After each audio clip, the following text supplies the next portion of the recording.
Hi friends, इस अच्छी सी दुनिया में आप सभी अच्छे लोगों के साथ इस अच्छे से दिन की शुरुआत करते हैं। तो फ्रेंड्स, मैं हूं अभी वेस्ट बंगाल के न्यू जलपाईगुड़ी स्टेशन पर। आज मैं जा रही हूं क्वीन ऑफ हिल्स दार्जिलिंग। आपको भी घुमाऊंगी और मैं खुद भी घूमूंगी। अगर मैं आपको ना भी बताती कि मैं कहाँ जा रही हूँ तो ये पतली पतली पटरियाँ और ये लश ग्रीन टी एस्टेट आपको खुद ही बता देते कि मैं दार्जिलिंग की तरफ जा रही हूँ। न्यू जलपाईगुड़ी से दार्जिलिंग के बीच की दूरी 73 किलोमीटर है। दार्जिलिंग जाने के लिए आप न्यू जलपाईगुड़ी स्टेशन देश के किसी भी कोने से ट्रेन से आ सकते हैं। न्यू जलपाईगुड़ी से दार्जिलिंग जाने का रास्ता दार्जिलिंग जितना ही खूबसूरत है। खुरसोंग व्यू पॉइंट उसका एक छोटा सा एग्जाम्पल है। वैसे आप न्यू जलपाईगुड़ी से दार्जिलिंग ट्रेन से भी आ सकते हैं, लेकिन उसमें 8-9 घंटे लगते हैं, इसलिए मैं सेल्फ ड्रिवन कार से आई हूँ, जो हमने एनजेपी में रेंट पे ली थी।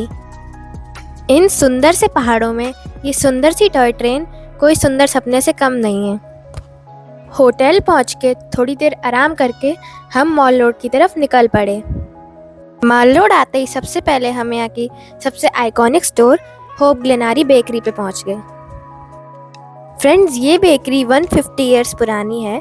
जब इंडिया में ब्रिटिशर्स का राज था तब ये बेकरी एस्टैब्लिश हुई थी। मैंने यहाँ की सबसे फेमस चीज़ें ट्राई की, बट सच बताऊँ मुझे इनमें से एक भी अच्छी नहीं लगी। हो सकता है आपको अच्छा लगे। अगर आपने यहाँ पे विजिट किया है तो मुझे कमेंट्स में ज़रूर बताएं कि आपको यहाँ की चीज़ों का टेस्ट कैसा लगा। फ्रेंड्स, ये सीरीज़ बहुत लंबी होने वाली है, तो आप मेरे चैनल को सब्सक्राइब कीजिए और बेल आइकन पे क्लिक कीजिए ताकि आपको आने वाली सारी दार्जिलिंग पे बेस्ड वीडियोस की नोटिफिकेशन मिल जाए। मैं आपको यहाँ की सारी इन्फॉर्मेशन दूंगी ताकि आप जब यहाँ पे मॉनसून में आए तो आपको कोई दिक्कत ना हो। मॉल रोड पे शाम के समय टूरिस्ट की बहुत भीड़ होती है। मॉनसून की सबसे ज़रूरी चीज़ अम्ब्रेला और रेनकोट हमेशा अपने साथ रखें। मॉल रोड पे कोने कोने में बैठे टी वेंडर से आप एक बार चाय पीना ना भूलें। दार्जिलिंग की वर्ल्ड फेमस चाय मॉल रोड पे पीने में बहुत अच्छी लगती है। रात को हम लोग थक गए थे, इसलिए जल्दी सो के जल्दी जग गए और सुबह सुबह ही यहाँ की टी एस्टेट देखने के लिए निकल पड़े। ये दार्जिलिंग का famous happy valley tea estate है। अगर आपके टूर में मिरिक इंक्लूडेड है तो आप इस जगह को स्किप भी कर सकते हैं, क्योंकि यहाँ जाने के लिए हमें बहुत नीचे जाना पड़ता है और यहाँ के रास्ते बहुत रिस्की हैं। आप वीडियोस में देख सकते हैं कि कितनी स्टीप चढ़ाई है। इन खतरनाक रास्तों के बाद जो नज़ारे देखने को मिले, मैं उन्हें आपको शब्दों में बयान नहीं कर सकती। बहुत खूबसूरत थे। चारों तरफ देखिए, ये लहराते हुए चाय के बागान। ब्रिटिशर्स ने चाय की खेती दार्जिलिंग में 1850 में शुरू की थी और 1874 तक दार्जिलिंग में 113 टी एस्टेट्स हो गए थे। बंगाल की गर्मी से बचने के लिए ब्रिटिशर्स दार्जिलिंग के पहाड़ों में आए थे और उन्होंने यहाँ की रंगत ही बदल दी। यहाँ का ठंडा एटमॉस्फेयर ब्रिटिशर्स को काफी सूट किया होगा। इसी चाय के व्यापार को आगे बढ़ाने के लिए ब्रिटिशर्स ने दार्जिलिंग हिमालयन रेलवे स्टार्ट की थी। यही सेलेरियो सेल्फ रेंटेड कार हमने न्यू जलपाईगुड़ी से ली थी। अगर आपको भी ये चाहिए तो आप कार किराया पे कांटेक्ट कर सकते हैं। उनका नंबर मैं नीचे डिस्क्रिप्शन में डाल दूंगी।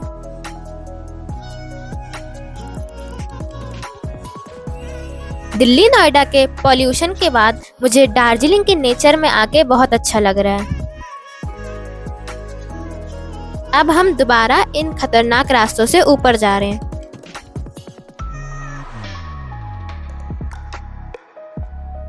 हैप्पी वैली टी एस्टेट का टूर खत्म करके अब हम ऊपर दार्जिलिंग हिमालयन रेलवे की तरफ जा रहे हैं।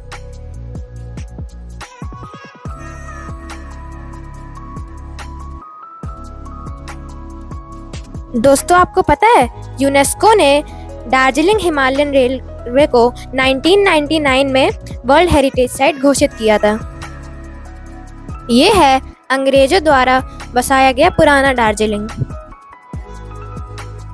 दार्जिलिंग का टोटल एरिया 7.43 किलोमीटर का है और यहाँ की पॉपुलेशन है 1,40,000 और यहाँ की ऑफिशियल लैंग्वेज बंगाली और नेपाली है। लेकिन यहाँ पे काफी सारे नॉर्दर्न टूरिस्ट आते हैं तो अब यहाँ के लोग थोड़ी बहुत हिंदी भी बोल लेते हैं। यह शहर पहाड़ की चोटी पर स्थित है। यहाँ सड़कों का जाल बिछा हुआ है।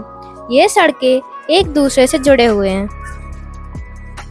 फ्रेंड्स, दार्जिलिंग की मोस्ट पॉपुलर टूरिस्ट प्लेसेस हैं Tiger Hill, Batasia Loop, Peace Pagoda, Observatory Hill, Darjeeling Himalayan Railway, Ghum Monastery, Mahakal Temple, Himalayan Mountaineering Institute और इनमें से सबसे पॉपुलर है दार्जिलिंग हिमालयन रेलवे और उसका मेन स्टेशन आपको आगे दिख रहा है।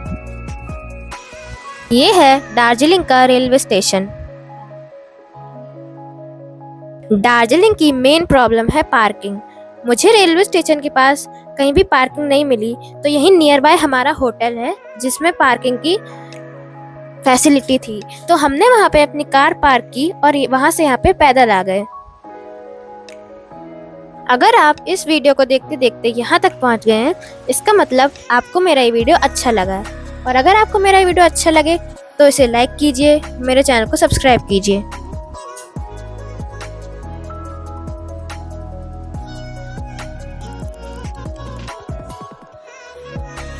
अगले 10-12 मिनट तक मैं आपको दार्जिलिंग हिमालयन रेलवे में घुमाऊंगी और इसके बारे में सारी इन्फॉर्मेशन दूंगी। इतना छोटा स्टीम इंजन दोस्तों आपने कभी देखा है?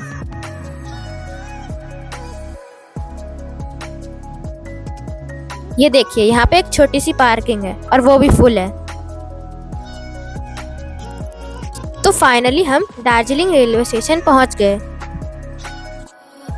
और यहाँ से जो व्यूज देखते हैं उसके लिए एक भाव तो बहुत कम है, आप खुद ही देख सकते हैं।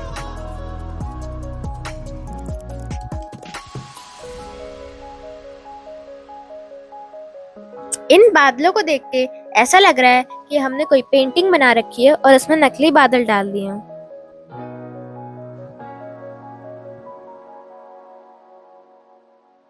दार्जिलिंग से लेके घूम तक टूरिस्ट के लिए 11 ट्रेनें चलती हैं जिन्हें हम जॉय राइड कहते हैं। इसमें 2 तरह के इंजन का यूज होता है, एक स्टीम और एक डीजल।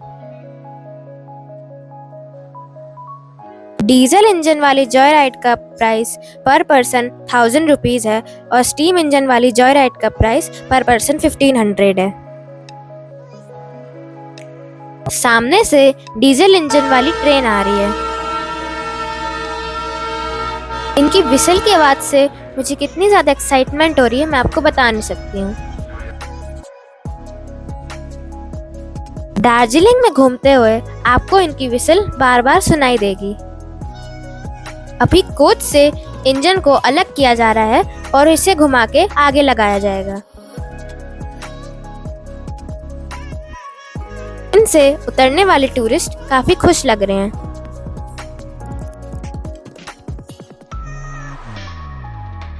दोस्तों, यहीं पास में इनका इंजन मेंटेनेंस यार्ड भी बना हुआ है। यहाँ पे 120 साल से भी ज्यादा पुराने इंजन्स की मेंटेनेंस की जाती है। इस हेरिटेज को मेंटेन करने के लिए मैं इन मैकेनिक्स को सैल्यूट करती हूँ।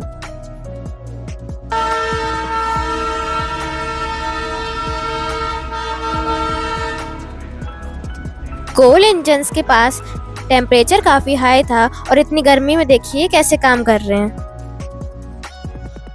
1925 में बना ये इंजन अपने आप में एक इंजीनियरिंग मार्वल है।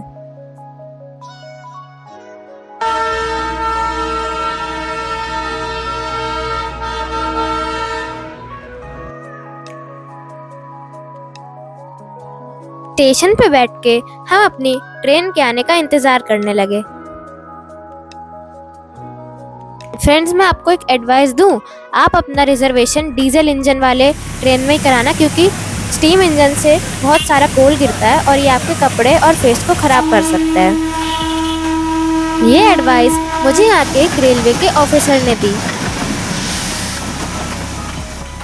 फाइनली मेरी ट्रेन प्लेटफॉर्म की तरफ रिवर्स में आ रही है और ये है मेरा कोच F3।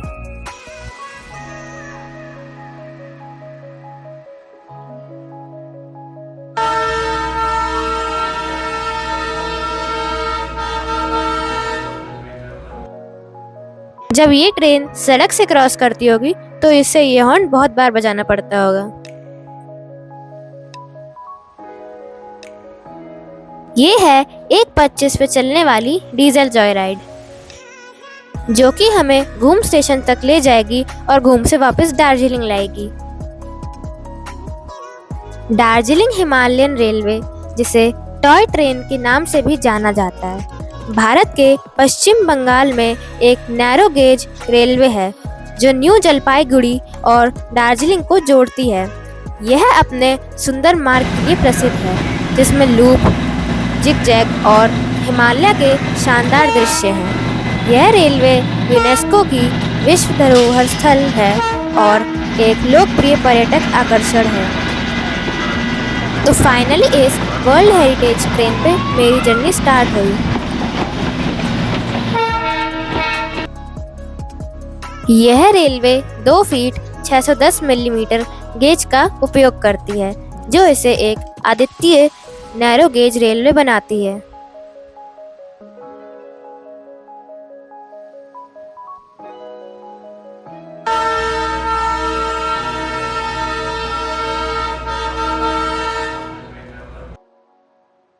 दार्जिलिंग एरिया में ट्रैवल और बिजनेस को बेहतर बनाने के लिए 1879 और 1881 के बीच रेलवे का निर्माण किया गया था। इसने आके टी बिजनेस को काफी बढ़ावा दिया।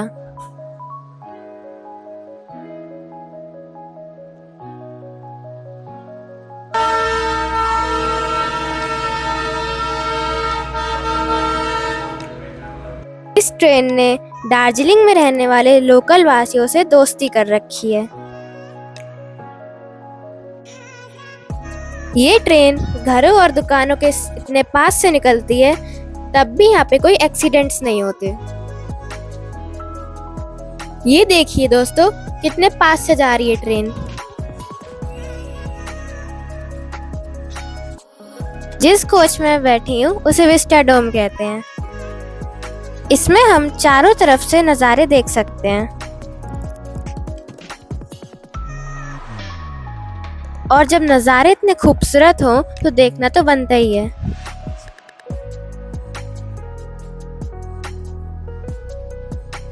ये ट्रेन कई बार रोड को क्रॉस करते हुए ट्रैफिक को रोकती है।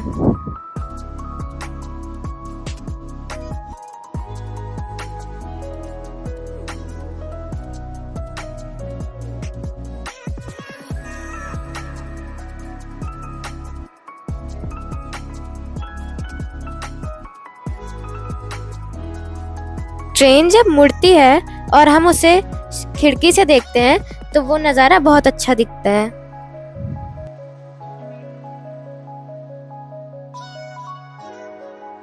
दोस्तों, अगर आपने अभी तक मेरा वीडियो लाइक नहीं किया है तो इसे लाइक कीजिए और मेरे चैनल को सब्सक्राइब करिए।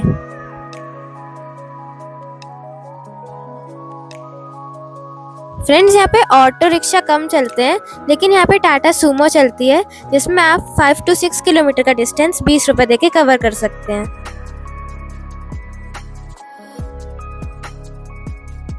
फाइनली हमारी ट्रेन यहाँ के बहुत famous tourist spot Batasia loop पे पहुंच गई। बतासिया लूप एक सर्कल है जिसे पहाड़ की ऊंचाई को कम करने के लिए बनाया गया था। आज के समय में इस लूप के अंदर एक बहुत अच्छा पार्क डेवलप किया गया है। इतनी खूबसूरत जगह पे अपना फेवरेट शॉट लेना तो बनता है। यहाँ भारतीय सेना के गोरखा सैनिकों के लिए एक स्मारक भी है। यहाँ से दार्जिलिंग शहर के नज़ारे देखते ही बनते हैं।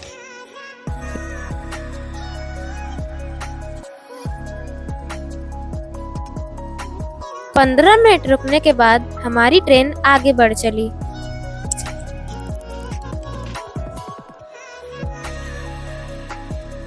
इस ट्रेन में हर 1 मिनट के बाद एक नया नज़ारा देखने को मिलता है।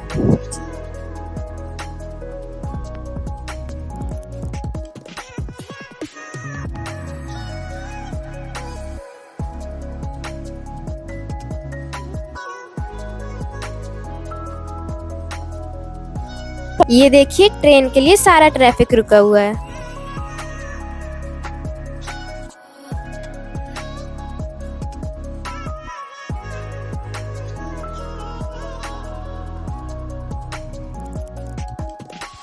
और अब ये ट्रेन हमें घूम स्टेशन की तरफ ले जा रही है।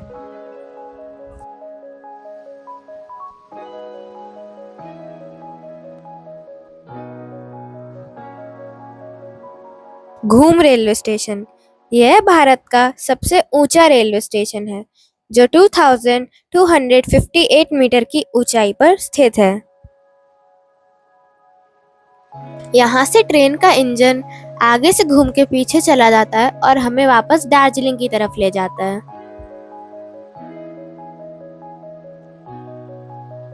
घूम रेलवे स्टेशन पे घूम म्यूजियम भी स्थित है।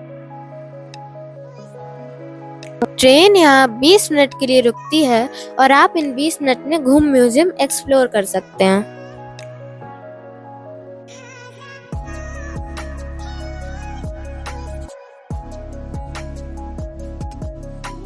चलिए मैं और आप ये म्यूजियम एक्सप्लोर कर लेते हैं।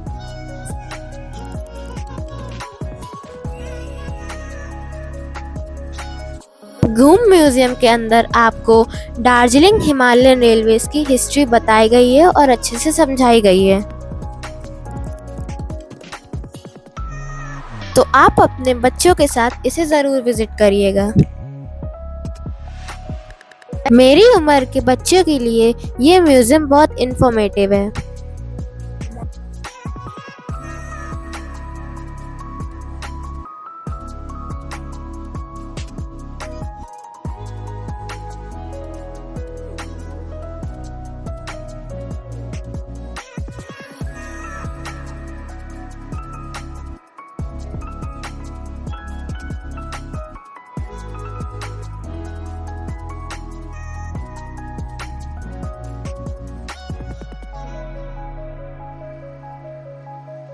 फ्रेंड्स, ये ट्रेन चाय को पहाड़ से नीचे ले जाने के लिए शुरू की गई थी और साथ ही साथ इसमें ब्रिटिश ऑफिसर्स की फैमिली ट्रैवल करती थी।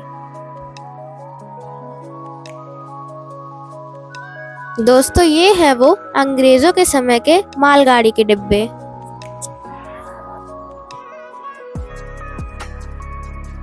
मैंने भी यहाँ कुछ इंस्टाग्राम के लिए फोटोज और रील्स बनाए।